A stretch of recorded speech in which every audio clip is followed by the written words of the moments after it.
Good morning dear student. BA प्रथम वर्ष की इस कक्षा में सभी का अभिनंदन। विद्यार्थियों, आज के इस व्याख्यान में हम अध्ययन करेंगे नीति शतकम के 44वें श्लोक का। तो देखिए, हमने जो पुराना श्लोक पढ़ा था उसमें हमने पढ़ा कि उत्तम, मध्यम और अधम भेद से धन की 3 गति होती हैं। सत्पात्र को दान देना धन की उत्तम गति है तथा स्वयं के लिए उपभोग मध्यम और चोर आदि के द्वारा उसको नष्ट करना धन की तृतीय अधम गति है। इसलिए धन का उपभोग करना चाहिए अथवा उसे दान में दे देना चाहिए। उत्तम गति अपनानी चाहिए। व्यर्थ के कार्यों में धन को व्यय करना उसकी अधम गति है। अब देखिए, हम 44वां श्लोक पढ़ना प्रारंभ करते हैं। इसमें कवि ने विविध उदाहरणों के द्वारा कविरत्र वर्ण्यति याचकेभ्य दानशीलः नरः दरिद्रे सत्यपति शोभते। उसके ये हमारा प्रसंग है, तो एक बार हम इसको अध्ययन करते हैं। मणि शाणोल्लीढ समर विजयी हेति दलितो मद क्षीणो नागः सरदी सरितः शानपुलिनः कलाशेषचंद्रः सुरतमर्दिना बालवनिता तनिम्नाः शोभयन्ते गलित विभावाश्च आर्थिषु नराः। तो देखिए, हम इसका अन्वय करेंगे। यहाँ पर अन्वय है इसका। शाणोल्लीढ मणि हेति दलितः समर विजयी मदक्षीणः नाग सरदी श्यामपुलिनः सरितः कलाशेषः चंद्रः सुरतमृदितः बालवनिता अर्थिषु गलित विभावा नराश्च तानिम्ना शोभन्ते। शब्दार्थ हम इसका देखेंगे। शाणोल्लीढ है, शान पर खरा गया।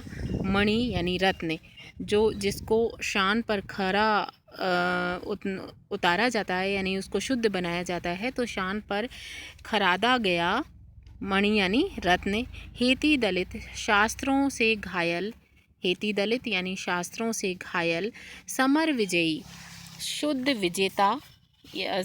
युद्ध विजेता शूर। मद क्षीणः मद से क्रश। नागः यानी हाथी। सरदी शरद ऋतु में। शानपुलिनः सूखे तरों वाली नदियाँ। कलाशेषः कला मात्र जिसमें शेष रह गई है, यानी द्वितीय कला जिसकी है ऐसा। चंद्रः यानी चंद्रमा। सुरमर्दितः मृदितः रति क्रीड़ा में मर्दित। बालवनिता नव यौवन स्त्री। अर्थिसु यानी याचकों पर। गलित विभवा यानी धन से रहित। नरा मनुष्य। तानिम्नः कृष्टा ये सभी। कृस्ताः यानी कमजोरी से, कृस्ता से शोभन्ते सुशोभित होते हैं या दुर्बलता के कारण सुशोभित होते हैं, यानी इनकी जो दुर्बलता है वो भी बुरी नहीं लगती है। तो देखिए, किन किन की दुर्बलता बुरी नहीं लगती है।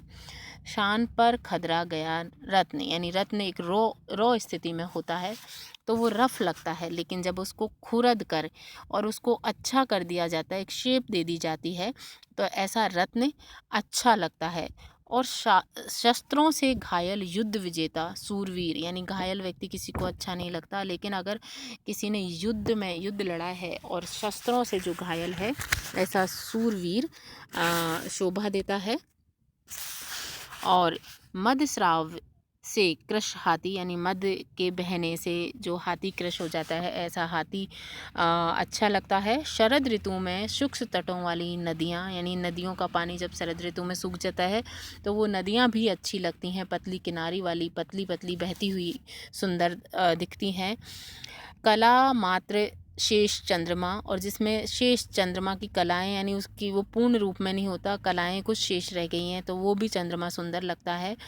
और उसी प्रकार से नव यौवना स्त्री भी सुंदर लगती है। याचकों को धन दान करने के कारण वैभव रहित मनुष्य, यानी किसी के मांगने पर अगर किसी ने दान दे दिया है और उसका वैभव खत्म हो गया है या उसका धन खत्म हो गया है, तो ऐसा मनुष्य, ये सभी दुर्बलता के कारण ही सुशोभित होते हैं, यानी इनमें कमी आ गई है, लेकिन फिर भी इनकी शोभा कम नहीं हुई है।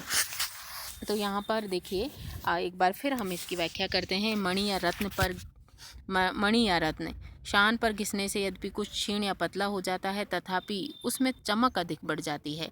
इसी प्रकार शास्त्रों से आहत एवं कृश हुआ शस्त्रों से आहत और कृश हुआ योद्धा अधिक शोभा पाता है। मध्य स्राव से क्षीण होने पर हाथी भी अधिक सुंदर लगता है।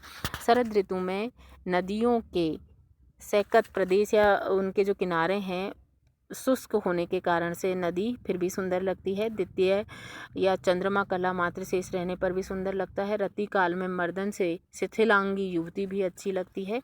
इस प्रकार याचकों को दान देने से क्षीण धन वाले लोग अधिक शोभा पाते हैं। तो कभी कभी कुछ देने से घटता नहीं है, वरन वो वृद्धि को ही प्राप्त होता है और उनका घटा हुआ भी जो रूप है, स्वरूप है, वो भी सुंदर लगता है। इसके ऊपर इसमें प्रकाश डाला गया है। नेक्स्ट देखिए, परिक्षीणः कश्चितः स्पृहयति यवानां स्पृह्यते स्पृश्रतये स पश्चात् सम्पूर्णः कलयति हि धरित्री तृणसमाम् अतः शानेकान्त्याद् गुरुलघुतयार्थेषु धनीनाम् अवस्था वस्तूनि प्रथयति हि च संकोचयति हि च। अब इसको आप इसका अन्वय देखिए। कश्चित् परिक्षीणः यवानां प्रसृतये स्पृह्यति स पश्चात् सम्पूर्णः सनः तृणसमां धरित्री कलयति हि अतश्च अर्थेषु अनेकान्तयतः गुरुलघुतया धनीयानाम् अवस्थः वस्तूनि प्रथयति संकोचयति च। यहाँ पर एक बार आप देखेंगे कि हम इसका शब्दार्थ देखते हैं। यानी कश्चित यानी कोई पुरुष, परिक्षीण निर्धन, यवानाम जो नामक धान्य विशेष की प्रसृति मात्र से अर्थात मुट्ठी भर के लिए स्पृहयति इच्छा करता है। कभी कभी कोई मनुष्य एक मुट्ठी भर जौ की याचना करने के लिए प्रार्थना करता है या उसकी इच्छा करता है। स यानी पश्चात, बाद में, संपूर्ण, सनह समृद्ध होता हुआ, तृण समामम तृणके के समान, तुच्छ धरित्री यानी पृथ्वी को कलयति समझने लगता है। जब उसको बहुत सारा, कभी कभी तो एक मुट्ठी भर के लिए याचना करता है, इच्छा करता है, और जब उसके पास बहुत कुछ आता था तो पृथ्वी को ही तिनके जैसी समझने लगता है। अतः यानी इसलिए, च और अर्थिषु वस्तुओं में अनेकांतयात अनियत भाव के होने के कारण, गुरु लघुतया गुरु और लघु भाव, धनी नाम धनिकों की अवस्था यानी दशा, वस्तुनि वस्तुओं को प्रथयति बड़ा बनाती है, संकोचयति छोटा बनाती है, च यानी और। तो जो कोई व्यक्ति निर्धन होने पर मुट्ठी भर जौ के लिए हाथ फैलाता है, वह फिर धनी होने पर संपूर्ण संसार को तिनके के समान तुच्छ समझने लगता है। इसलिए पदार्थों की महत्ता और लघुता के विषय में अनियतता होने से धनवानों की अवस्था वस्तुओं को छोटा और बड़ा बनाती है। यानी पदार्थ तो वैसे ही होते हैं, लेकिन जो व्यक्ति के पास धन आ जाता है तो कभी कभी वो वस्तु को धन आने पे छोटा समझने लगता है, और जब धन नहीं होता तो वही वस्तु उसको बड़ी लगने लग जाती है। पदार्थ का कोई मूल्य नहीं होता। मनुष्य की स्थिति ही उसे कभी बड़ा बना देती है और कभी उसे तुच्छ कर डालती है। आज जो व्यक्ति दरिद्र है, कालांतर में वही धन संपन्न होने पर वैभवशाली कहलाता है, तथा जो धनवान है वो दरिद्र होने पर तुच्छ माना जाता है। तो इस प्रकार दरिद्रता एवं धनाढ्यता की अवस्था से पदार्थ का मूल्य कम या ज़्यादा हो जाता है। अतः व्यक्ति को सदा नम्र व्यवहार ही करना चाहिए। इसमें प्रसाद गुण, वैदर्भी रीति, छंद शिखरणी और दीपक अलंकार है। अब नेक्स्ट श्लोक हम देखते हैं। राजनः दुदुक्षसि यदि क्षितिधेनुमेतां ते नाध्यवत्समेवः लोकं मम पुषाण तस्मिश्चः सम्यग् निशः परितोष्यमाणैः नानाफलैः फलितः कल्पलतेव भूमिः। तो देखिए, इसका हम अन्वय करते हैं। राजन, यदि एताम क्षितिधेनु दुदुक्षसि तेन अद्य वत्समेव अमूमं लोकं पुषाण तस्मिन् च सम्यक् अनिशं परितोष्यमाणे भूमि कल्पलतः इव नाना फले फलतिः। अब हम इसके शब्दार्थ देखते हैं कि हम इसके एक बार हम इसके शब्दार्थ देखेंगे। तो देखिए शब्दार्थ है कि राजन, हे राजा, यदि एताम इस क्षिति धेनु पृथ्वी रूपी गाय को दुदुक्षति धोना चाहते हो, यानी गाय कैसी है, पृथ्वी रूपी ये जो गाय है यानी पृथ्वी को अगर आप धोना चाहते हो, तेन तब तो अद्य इस समय वत्स में बछड़े के समान अमूम इस लोकम प्रजा वर्ग का पुष्णाम पोषण करो, तस्मिन चह और प्रजा वर्ग का अनिशम यानी निरंतर परितोष्यमाणे हैं परितोषण करने पर सम्यक यानी भली प्रकार से भूमि जो पृथ्वी है कल्पलता एवं कल्पलता के समान नाना फलई अनेक प्रकार के फलों को फलती ही देने वाली होगी।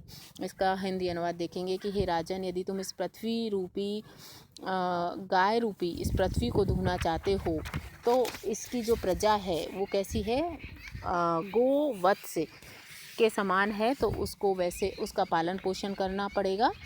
पृथ्वी कल्प वृक्ष की लता के समान विविध फलों के द्वारा समृद्धशालिनी होती है, अर्थात प्रजा वर्ग का नित्य भली प्रकार पालन पोषण करने वाले राजा को समस्त अर्थ सिद्धियां प्राप्त होती हैं।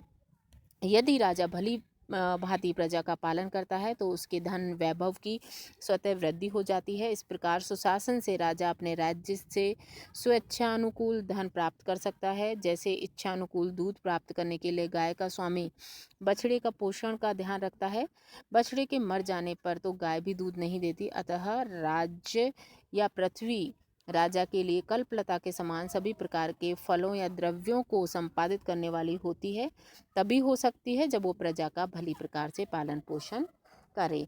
तो इस तरह से यहाँ पर वसंतली का छंद है, उपमा अलंकार है। आज के इस व्याख्यान में हम इतना ही अध्ययन करेंगे। धन्यवाद।